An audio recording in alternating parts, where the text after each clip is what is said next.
to dig into this one. I'd like to formally go ahead and kick this off and formally introduce Bob, though.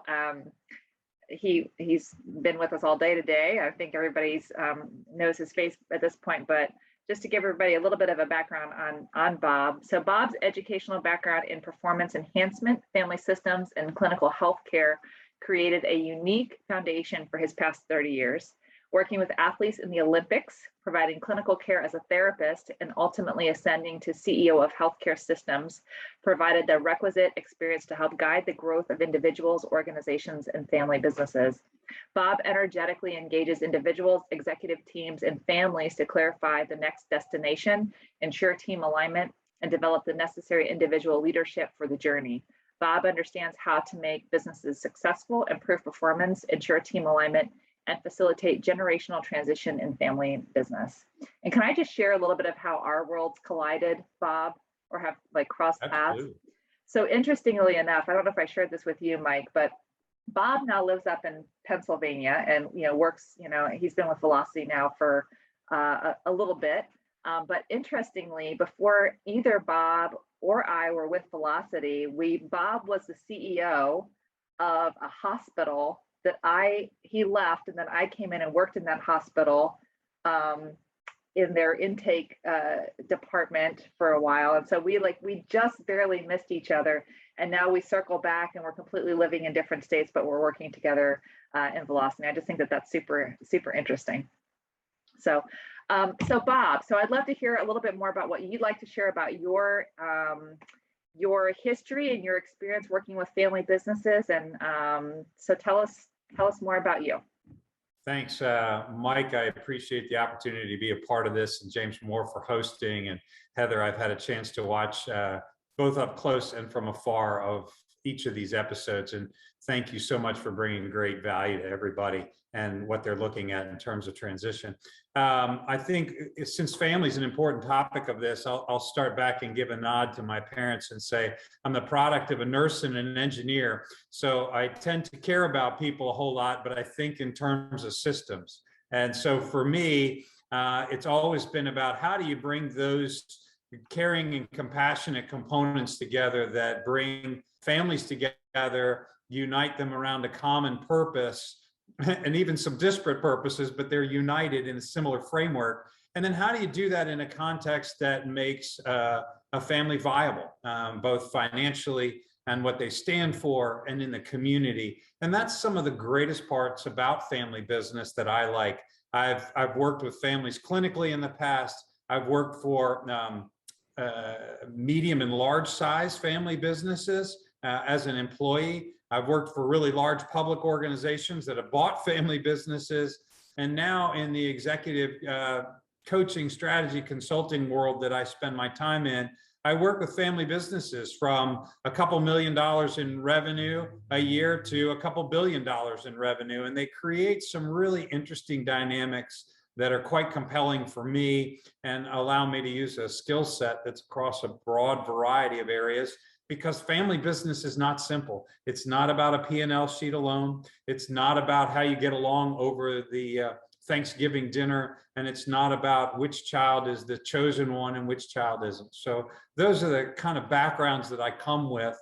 And as a final caveat, I believe in setting expectations. So you all that are listening, you're going to help determine my expectation of success or failure, because I've set an expectation for myself that if you all don't ask at least 3 questions during the presentation, I will have failed in anything that I've shared. So put that out there to other folks. I know Heather will ask some, but I hope Mike and others will feel free to jump in the chat box and put them forward for us. Thank you.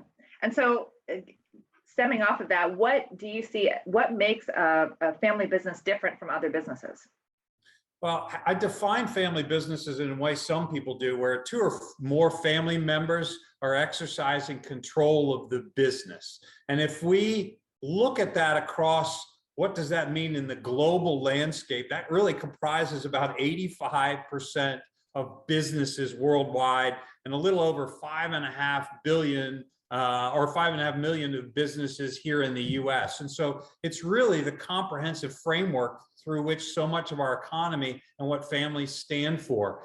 And for me, the interesting parts about family business is that what many people call as boundaries or interactions or behavioral standards of communication, those things are very much blurred or very differently defined in family business versus other kinds of business. You don't just go to that business and leave and come home. It's around you all the time. And so helping people navigate that system and understand what that means personally for their family and for the economic impact of their business is quite different. And it allows a lot of areas of consideration. Yeah, and I'll say, so early on, I dreaded the idea of working with family business because of the complexities of those dynamics. It's the same thing I did back in my days of therapy. I didn't want to do work with groups initially because I thought that they were going to be too complicated. And then you learn that that's really where a lot of the meat of things happens, is in those interactions, and being able to help help them be more successful and navigate those dynamics, I think is really, really important work, particularly when you consider how it impacts the economy as a whole.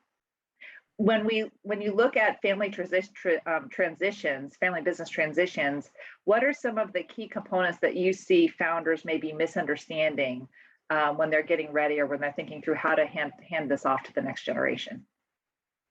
Let me give the context that I like to present both themes and kind of the practical academic knowledge, but also some examples. There's oftentimes that I find a very different perspective of values in what the family business means. I've had a chance to work with great family businesses, and for some of those, they serve as a pillar of the community that allows people to come together and have a consistent, reputable place to work, not only for their family, but for the multi-generations of families that have worked for that family business. And so when you're looking at that family business or how to transition ownership or in that kind of piece, it's really important that generationally people understand what themes have been established as important when the business was started.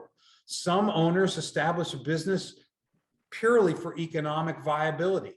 Hey, I want my family to have resources that I never had. And so I'm going to look at maximizing our profit to make sure that that works. Other times people say there's a big need in this community, and if we don't step up, the infrastructure of the community might falter. And so that's an important part. Other times people say, I really want my kids to have an opportunity to move into the jobs and escalate into their greatest potential. And they may not have that in a different kind of public sector. And our family business is going to give those unique opportunities to do those things. And so I think understanding what those values are is really important in each generation. Some of the times that people miss, I've got a great family business that I've been working with for a while. They're a brokerage family business, and there's an outgoing CEO that's been running the business, and he has a very authoritative, demanding, autocratic style that's quite public and boisterous. And he's got a next gen son that he wants to help run the business. And that person is very demure, very factual. In the velocity world, we talk about those people as being an owl in their behaviors, very focused on the data, needs to mathematically make sense of everything, and is absolutely avoidant of all confrontation. And so this challenge in a family business transition is around leadership styles, and the senior person absolutely devalues their son's ability to lead because he doesn't do it in the same kind of a way. And it's created some enormous challenges and responsibilities. So that's another area that people kind of miss in that family business transition. And the third one that I see, and we talked about this in some earlier sessions today, is around the approach to business, both from a risk and an exposure viewpoint. There's some founders, owners that are okay with growing very methodically, but consistently at certain growth rates. And if that's 6% or even 15%, as long as it's demonstrated year over year, that's fine. And some of the newer generation comes in and says, 10x it, make it bigger, let's grow at 40 and 50%. And that's so compromising the framework and the fabric of the way the business has been set up, that that's an overlooked area of abrasion that will cause a lot of challenge. Yeah, I think I'll go back to the behavioral piece there that you mentioned, because I think a lot of times, I'll come in and I'll be talking to these leaders, the incumbent, the successor, let's say, and there is an obvious drastic difference in behavioral style, and they both bring so much to the organization. And I think sometimes there might even be extra pressure coming from the incumbent that, I think that's one of those areas where there might be more of a tendency to be looking for your clone, especially if you're bringing your offspring into that role, like you're expecting them to behave as you would, and they don't recognize often that there's a strength in that different behavioral style, and that goes both ways, right? So helping them get an understanding of that piece, I think really is a lot of what we do in helping them facilitate that. What are some of the most, go ahead, Mike. I just, one of the things I find interesting about this conversation is, a lot of, you think about it, you go through college and you get trained effectively in whatever your major is. Let's say it's engineering. You get trained how to be an engineer, an accountant, finance, a nurse, whatever the case might be. And then you start working in this business, and maybe you are working for a parent, and that parent may have started the business, but they didn't start being just the leadership style that they have. They developed over the course of time, probably because they had to. And so now you're working closely with a child, perhaps a son, daughter, whoever, and they've been doing their job. Hopefully, they've been doing their job well, but they haven't had to be a leader. Now all of a sudden you say, okay, I want you to be a leader. Well, you haven't been trained for it. No one's really talked to you about it. Maybe you've attended a leadership webinar one time for an hour, and that one of those kind of things. But to me, there's always that disconnect, and that's one of the things I see, is that this person has been in their role, doing their job, not necessarily in a managerial type role, and has not had to deal with probably the trials and tribulations of starting a business or taking over a business that this person's been in for a very long time. And I think that's where that expectation gap comes in sometimes. Mike, that's really great. I work with some multi-generational construction businesses, and elements of that have included a long-standing family business include people in the shop, or people in the sales, or people outside in the community that say, I remember this person you're now trying to make leader. I remember when you brought them to work on Bring Your Kids to Work Day, and they had their little backpack on. Like, how am I supposed to follow that person? So those are some fascinating pieces. And I can tell you that you can do it successfully. In that exact example, I work with the woman that is now CEO of that company. And she put on kind of work clothes and went out and turned wrenches in the shop for big machinery and mopped up oil and gas on the floor with rags. And people looked at her and said, what are you doing? We didn't think you could do that. She said, there's a spill. Why wouldn't we do that? So it's these kinds of things that speak volumes, that are so important as you look in transition of a successor in the business, but also if somebody's looking on the outside in to value your business, then they look at independence from owner, or they look at how all those pieces fit together. These tangible examples, again, back to how do you increase the value, push your multiple up rather than drop it down. Yes. And I think that there are so many. I love that you said expectation gap, Mike. And I feel like I need to go back into my slide deck from the last session and put a slide in there just on that. I think that again, back to that preparing of the successor, there's so much that the owner or leader can do to really set the stage to create an environment for that kid that, you know, started out with the backpack. And this really resonates because I just dropped my kid off with her little backpack for her first day of school this morning. So I could see, you know, fast forward 20 years and she's, you know, trying to step into a leadership role of some kind. There's things that we can do, or that you can do as the leader, to really create an environment where they do get the respect and confidence from the team to help them be successful there. So next question for you, Bob. What are some of the most important factors that force a family business transition? And how, and in doing that, how can business owners create continuity during that process? That's great. For those of you that were tuned in earlier, Heather did a really good job with the 5 Ds. I think it was death, disability, divorce, distress, and disagreement. I don't have them packaged as well, but I would say there's a lot of health circumstances, illness, business performance, potential acquisition. But there's also times where there may be a new segment or business unit of an existing business that could be spun off independently.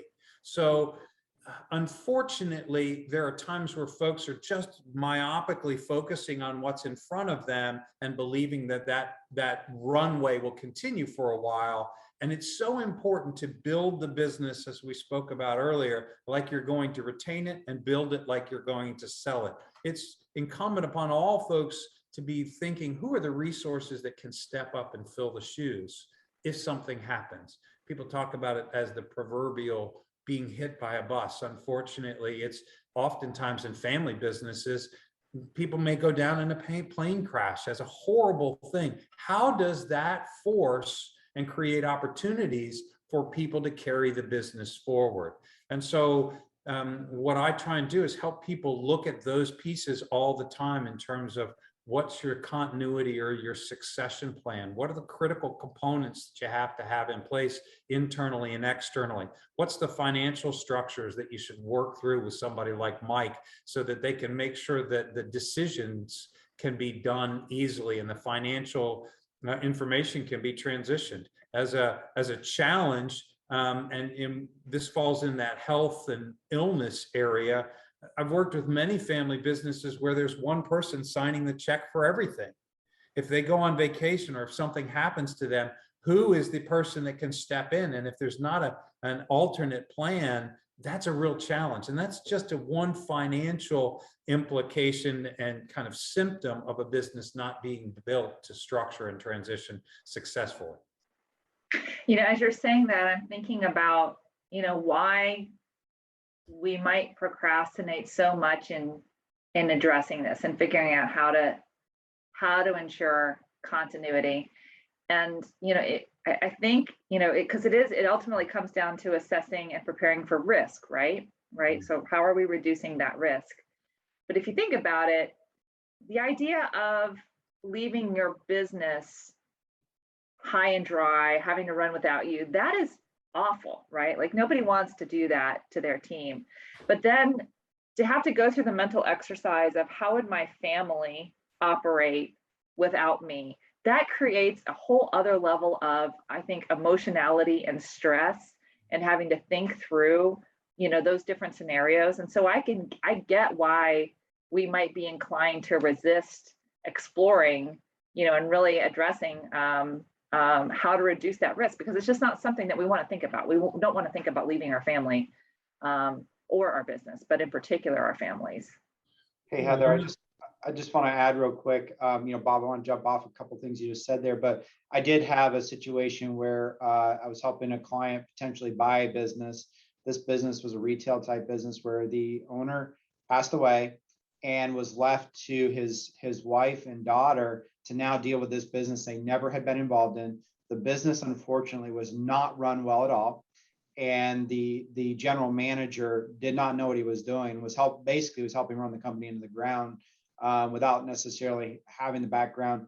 And they were trying to sell this business for a substantial amount of money, and it was not worth much more. It was really not worth more than the inventory in the business. And I couldn't advise this client of mine to actually acquire the business at the purchase price they were looking at, because it just wasn't there.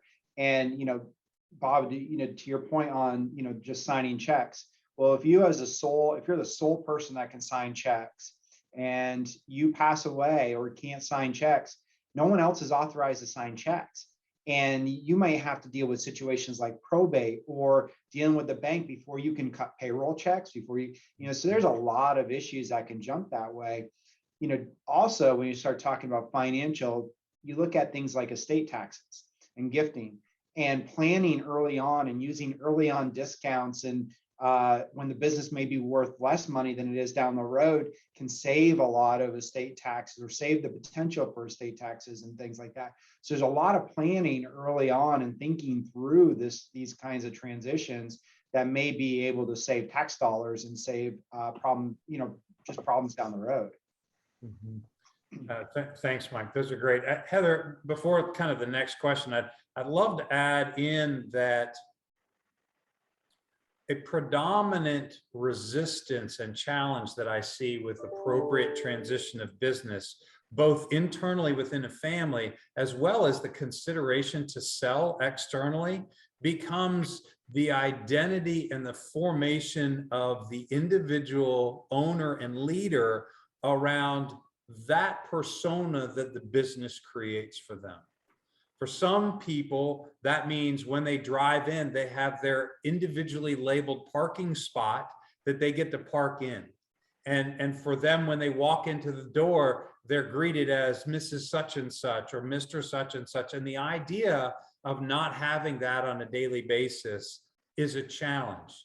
The idea of not being able to walk through the community and be seen as the person that's running that business and elevated in so many ways, that identity formation really forces many business owners to work into their 80s and even into their 90s. And the challenge that we have today in the family business framework for those people is that by your 80s and your 90s, if you're looking to transition to a next generation, those people have been around for a long time, waiting eagerly for that opportunity, but they themselves might nearly be at retirement.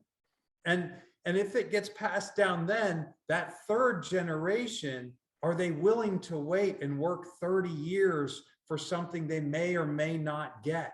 And it's all of the complexity of these things in mixed families and unfortunately reformulated families, where you can have a second generation youngest child that is far younger than a third generation oldest child. And then how do you structure that governance? How do you structure that ownership? All of these things are complexities that are involved in family business that make it in a great place, but also a very challenging and dynamic place. Often communication and knowledge really helps those things work well rather than be problematic.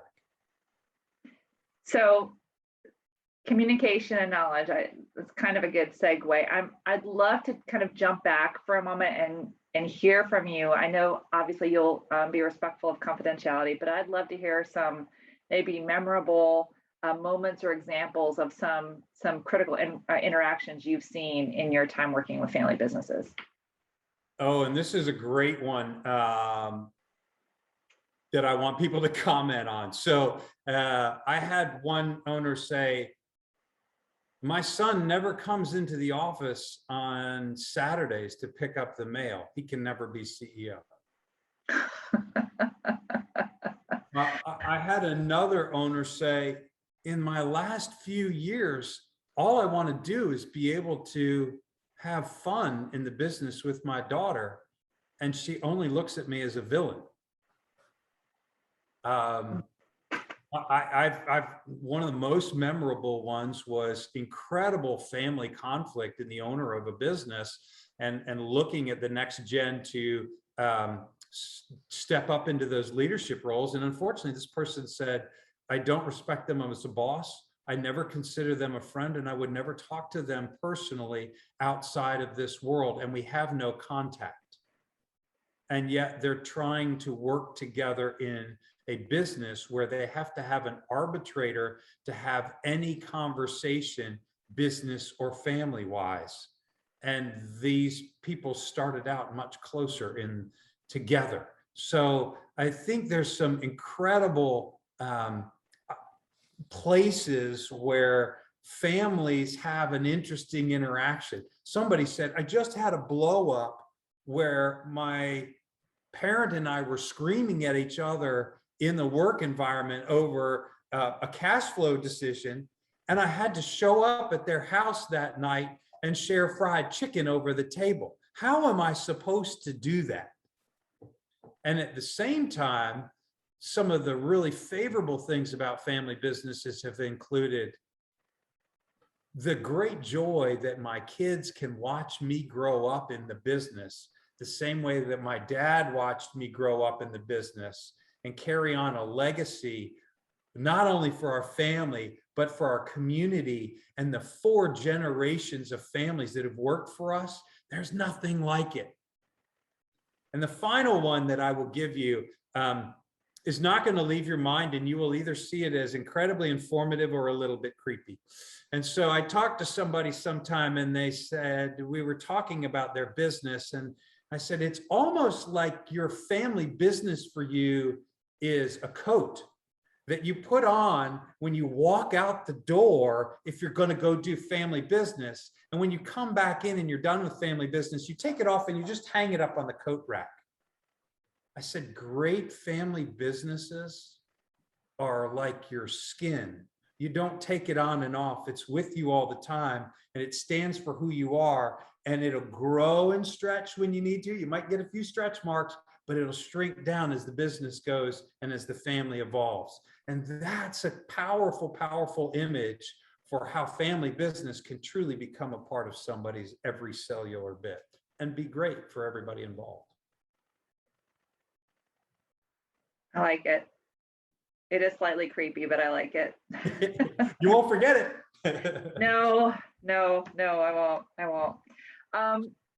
Yeah, I think there's so much of, we were talking about that specific comment, I think yesterday, or you had mentioned it to me anyways. And I think it is a part of your identity, and there is also the piece of creating effective boundaries and things like that, but that's something that's very different. And so I just want to stress that, like, because my first reaction was, oh, but you want them to be able to separate at times, but this is a different thing. This is really about carrying on that legacy, and that's not something that you take off and set aside. That's with you always. What would you see as the key components of a successful family business transition? There's a lot to that. And my hope is that the audience will kind of chime in on a few of the ones that they want to add as well. A couple of my friends and colleagues, a guy named Josh Barron and Rob Lockenauer over at Banyan, they talk about the 5 rights of family business, which is you get a chance to design it the way you want. You get a chance to decide what's important. You get a chance to assign value to the things that are important for the way you want to conduct the business. You get an opportunity to inform people what and how much they need to know. Mike's talked about it a couple of times. Do you share financials? Do you share profitability? Do you share growth and opportunities and revenues? Is that shared with the people of the company? And then the final one is the final right of having a family business, you got the opportunity to transfer. And that's what business transition is all about. You get an opportunity to transfer it internally to a family member or somebody that you designate, or you get an opportunity to transition your business externally to somebody else. And so what makes a successful business transition is when the culture, the value, the elements that the family business has stood for are appropriately reflected in what will happen in the future. Does it mean they transition exactly? Are they mirrored? Are they perfectly congruent? No, but that thread has to be carried forward. And really importantly, by either the next internal leader, they must carry enough of that forward to then evolve it, but not eradicate it. And critically, oftentimes when an external organization comes in, if they don't give credence to what the family business has stood for, Yeah. what it means to the people around, how they're committed, all of those pieces, if that is compromised, then the foundation of the business and the people erode. And so that's the compelling part of what's a successful business transition. Do people know? Are they going to feel protected? Are they feeling like they're in a foreign environment? Or do they feel supported that they can be nurtured and grown? And maybe it's a multi-generation business that can be transitioned in their family to the next generation because that organization has meant so much to the people in the community. I think, yeah, that piece around another organization coming in, I think it's easy to underestimate the loyalty and commitment that often these employees that may not even be, blood related to this family, but they often are very intertwined and very committed to each other. And it's, I think it's a disservice to devalue that connection and commitment during a transition. I don't know if that makes sense. Yes. 2 months ago, I walked around a very large family organization with the CEO.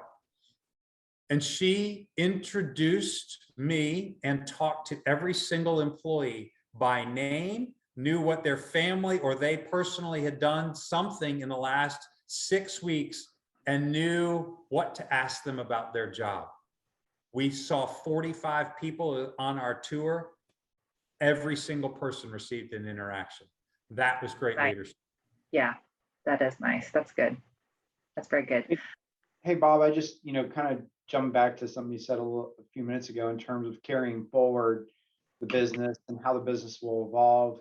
And I've seen situations where, the owner, the parent is saying to the kids are coming in and saying, hey, we've got these ideas. We want to do this, this, and this. It's going to change us. And the parent going, you know what, that's fine. That's great. I think it'll work, in this. But I've also seen other situations where, the child is like, you got this headbutting that's going on and they want this successful transition to happen. But, the parent is struggling to see new innovations, new technologies, use of internet and IT and all these things, and the kids are coming up saying we got to do it, and then you have this resistance, and you get the parents saying, I just don't think they're ready, and the kids are saying they just need to go because they don't get the new times, and that's where you see and I probably see it at least several times over the last few years.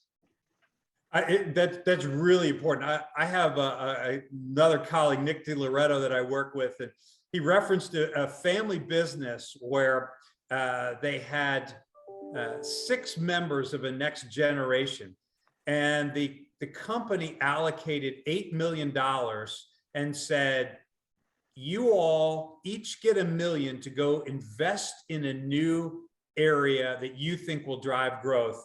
And the last $2 million is something collective. And so each of them went out and they invested their $1 million and came back sheepishly and said, it didn't work out. I have nothing to show. $6 million gone. And the leader of the company said, that's great. Let's talk about the things that you learned. Here's the last $2 million, and you go invest it collectively, and then I want to see you again. Their last $2 million that they invested collectively with all of their knowledge from what they didn't do right netted about 14 or 20 million in a long-term investment. And it was because they did it together. So Mike, that's a practical, tactical, tangible example of how you pull those things together and put teeth to it and push it out to your people. Wow, that's a great story. It is. Okay, swinging it back specifically to business transition. when you've seen a transition go wrong or get delayed, or you see the family fragment, what is to blame? A whole lot of different factors. Oftentimes it's family communication of what's important and what is going to happen with the evolution of the business. We talked about early on today, what is the transition plan? Is there some level of articulated strategic milestones and growth that the family's going to have? Is Miss Liz, who's running the business, is she on a 5-year trajectory to then look at transition of ownership, either internally or externally?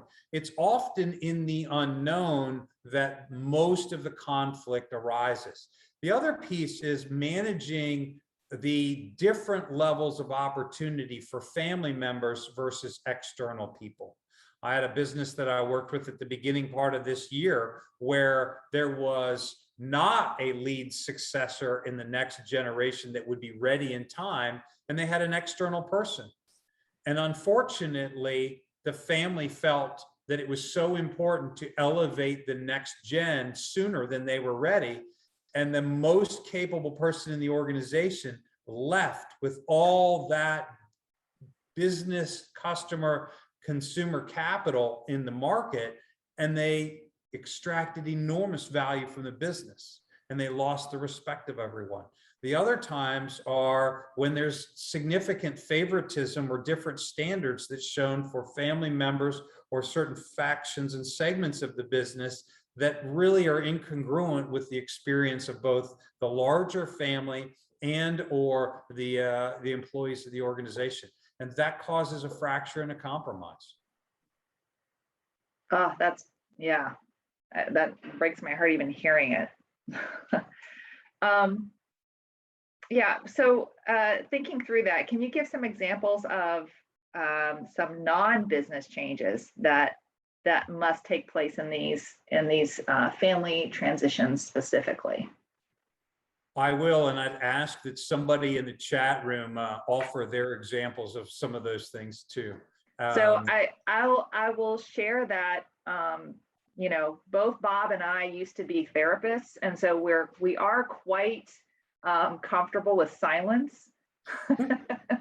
So he might use that tactic. I encourage you to put a question or two in the chat box.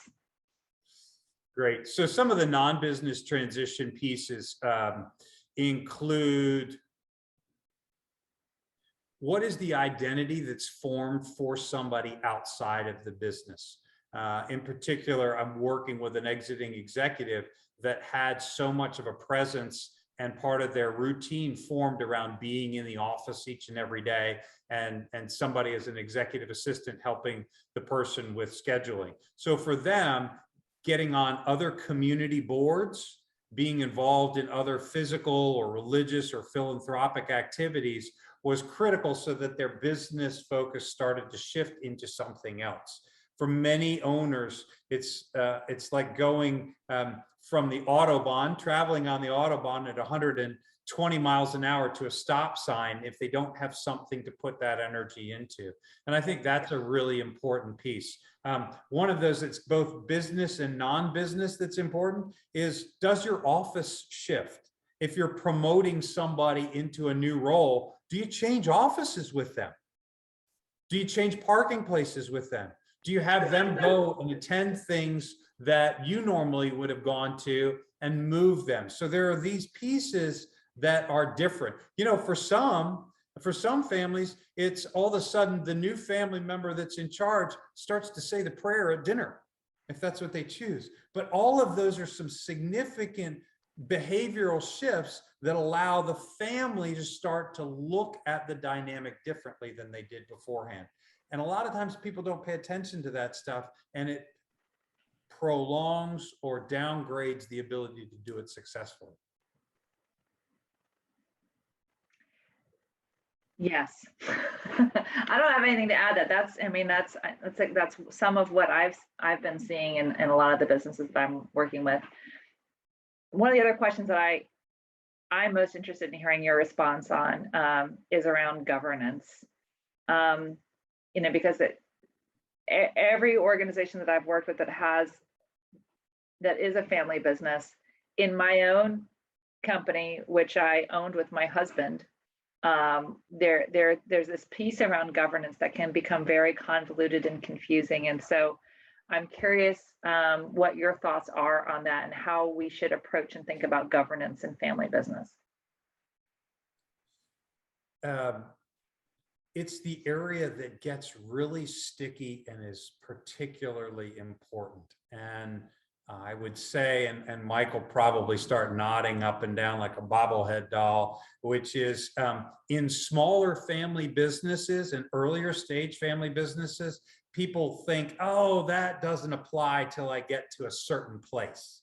And only when I get to whatever that mythical place is in terms of value or size or number of employees, should I start to consider it? And that's the real limitation. I mentioned earlier a couple of folks, Josh and Rob, that I've worked with. They've developed a 4-room model for how do you look at the family business, and it relates to governance. You have a family room, you have an ownership room, you have a board room, and you have a management room. And a lot of the governance decisions come in that board and that owner room, and then it must be demonstrated throughout the organization. Family businesses do themselves a great service when they let people around know how decisions are made, when decisions are made, what factors are included, and who are making those decisions, and most importantly, how is it going to be conveyed? That has to do with big new cash expenditures, potential acquisitions, senior hires or not senior hires. And throughout the organization, there's a cascading level of transparency that can be present. Oftentimes people err when they believe that limited transparency should be there in the organization and solely decisions should be made with 1 or 2 individuals, predominantly behind closed doors in a dark room. That's when businesses fracture. So the models that I've seen best is when there is an independent room, as Rob and Josh might put it, or whether there's an independent board, meaning an exclusive board that's either with family owners or with family owners and outside people, so that they get clarity on how decisions are made. I always offer up the litmus test. You know, you stick things in, and the litmus test is, would this be okay in outside public business? Mm-hmm. Would they consider this a risk and something appropriate or not?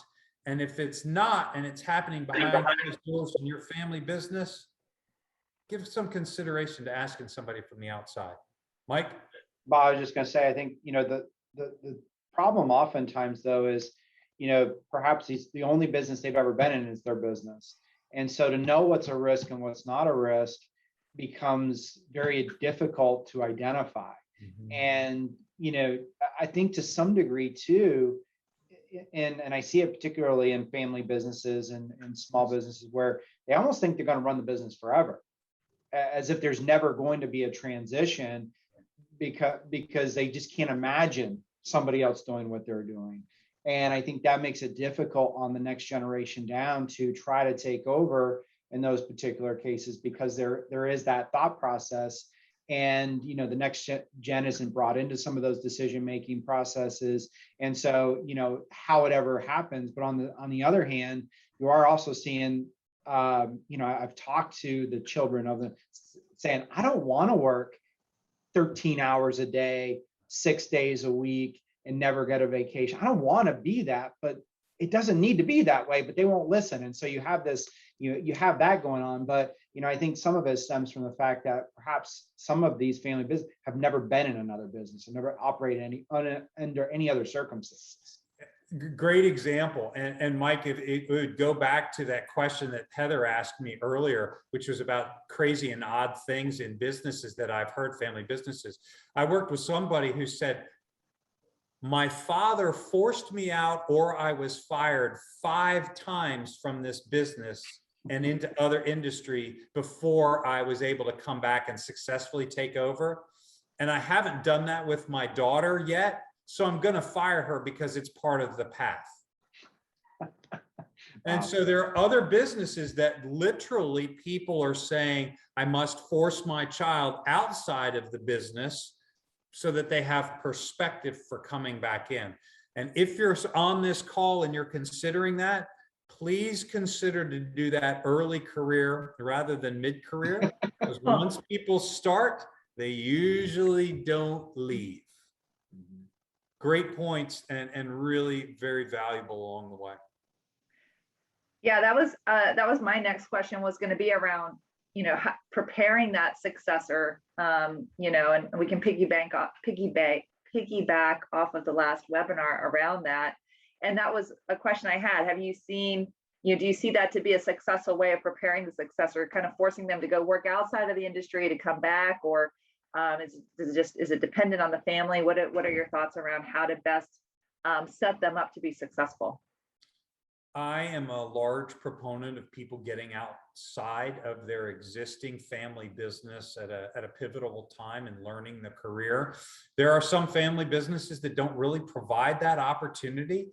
However, there are then plenty of other things that you can put in place by creating a partner or an agreement with another family business to say, can this person come and be a part of your board? Can they come and be a part of a committee? Can they get exposure to things? Can they go get on the Economic Development Corporation board? Can they go be on a chamber board? Can they go do philanthropy? But understanding how other people interact in a business format is really important for bringing best practices and skills back into the business, especially as we talked about earlier. Oftentimes people are thrust from being an individual contributor in a role of success and ascension in their company, and then thrown in and said, you've got to manage 20 people or $2 billion of our company. None of that makes sense.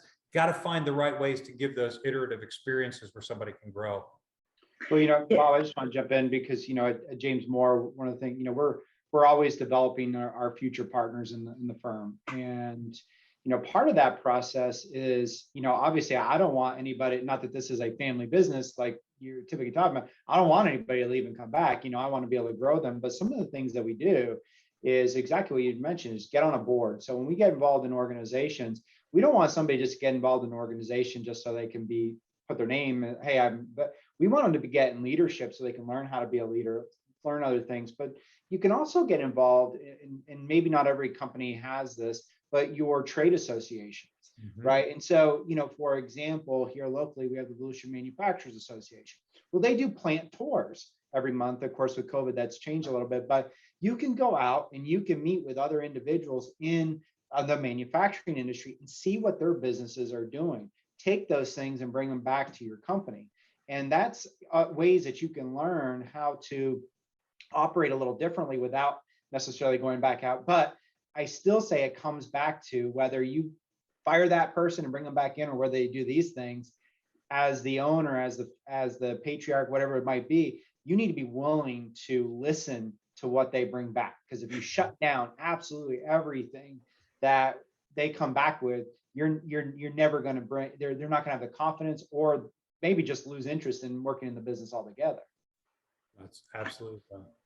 Yep, I've seen that where they come back and then their newfangled ideas are dismissed. Yep, exactly. But I just want to add too, I think from just a pure leadership perspective, there's so much, like you said, Mike, they might not know what it looks like in a different professional setting. I think there's a lot to working for your parent is very different from working for another employer, and getting the experience of what it's like to be an employee before you step in and you're managing this large organization or team. I think that's really critical, and it sets the successor up to be able to be a better leader, but it sure does a good service for your employees who are going to be reporting this to this person, that they are reporting to someone that understands what that experience is like. So I just want to add that because I think that it's important. We're coming up on time. Actually, we're a little bit past time, but I would love just for a final question to kind of close us out, Bob, is when families get the business transition right, what does it look like?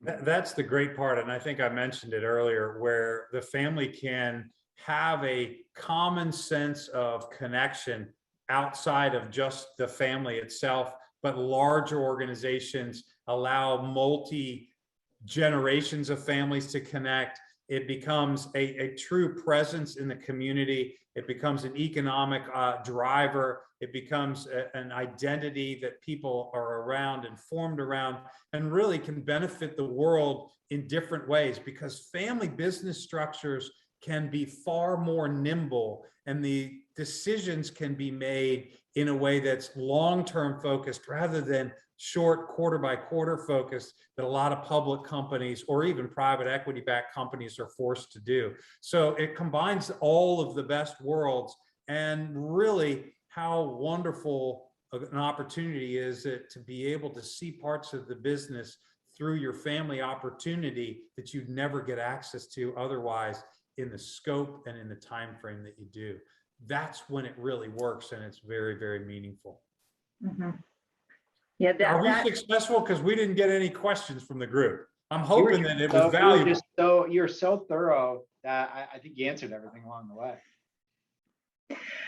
I mean, historically, we haven't gotten a huge amount of questions. So if that is the gauge we use, then Mike and I should probably be walking away pretty sheepishly at this point too. But I think, I think this was good conversation. I think I will seek out feedback from everyone, as I do through email afterwards. But I saw value in this. I feel like there is so much that can be gained through family business, everything that you just said, and just the being a parent, the idea of being able to share something like that with, with my child and my family, that's so powerful.